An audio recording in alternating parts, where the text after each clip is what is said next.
issues. Thank you. Ken Corley, I also want to raise the issue about referendum. There is to be one on lowering the age for presidential candidates, but there was a commitment also to hold one in relation to the extension of the vote to Irish citizens in the north and in the diaspora, and indeed in November, Minister Deanahan said that the government would hold a referendum to permit Irish people living outside the state to vote in presidential elections. Well, you were reported as you were reported. No. We're not having a cross the floor discussion on issues. Thank you. Okay. And then, Taoiseach, the issue that's been raised already about blasphemy. It strikes me that the members of the Constitutional Convention will be very disappointed. They put in a lot of work on these issues, as you know, and as you have commended them for. And given last week's horrific events in Paris, could I ask you, in the first instance, to review your position on the blasphemy clause, and then secondly, in deference to the folks who cannot live in this state, that you also consider, and if I misquote the Minister, I apologise, but it was reported in an Irish-American newspaper that you had said that there would be a referendum to permit people to vote. I also want to raise the issue, if I may, on the Cabinet Subcommittee, which was announced yesterday, and I want to ask you if you'd set aside time. The subcommittee is a new subcommittee to debate the government proposals, or to set out the government proposals to mark the centenary of the 1916 Rising. So I want to know, when will the government publish the remit for the subcommittee? Will there be a transparent and accountable process in place?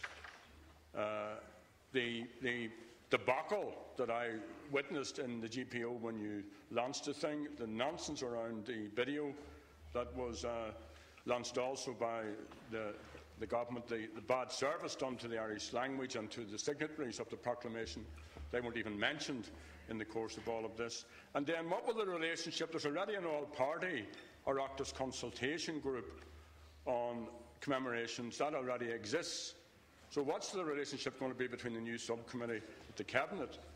And can we also ensure that there's an all-island, or indeed a wider, that the diaspora, because as we know, the Rising was funded by Irish America, and also that many people in Liverpool and Glasgow and London, and the proclamation itself pays tribute to gallant allies abroad. So can there be an all-island, or indeed a wider global view of this? And then when can we hear about the development of what you described as the laneways of history in Moore Street, which have been treated, I think, that potential for a very, very fitting museum, educational asset, the redevelopment of the inner city and of the city centre, north inner city particularly.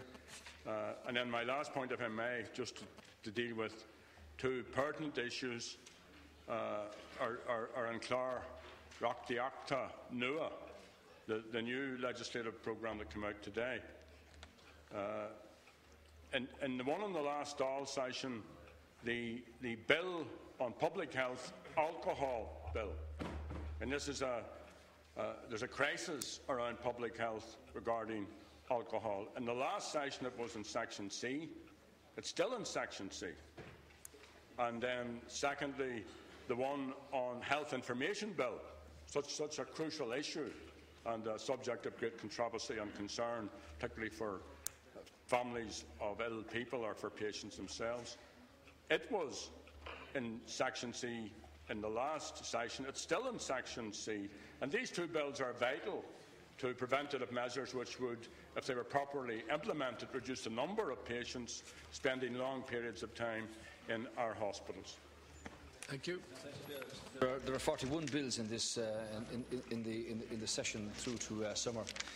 Obviously, we've tried to say to ministers and the departments that these are really priority bills, and some change, obviously, because of the necessity to introduce them as quickly as possible. The two bills you mentioned are important. The public health alcohol bill that is scheduled for later this year. The same with the Health Information Bill. Depends on the progress made in finalising the bills and how they can get onto the clár in terms of the scale of the legislative programme. As I said to you, blasphemy was recommended by the Constitutional Convention to be removed from the Constitution. The government accept that. But you know, Deputy Adams, when you consider, I had originally thought it might have been possible, you know, to hold quite a number of referenda on the one day. But I find from talking to people that really, if you try to do that, people may well switch off by saying, I don't understand this. I need to have more time to have it explained to me. Why are you holding so many of these when, you know, people generally may not be all that interested in referenda? There are two that will be held this year: marriage equality and presidential eligibility.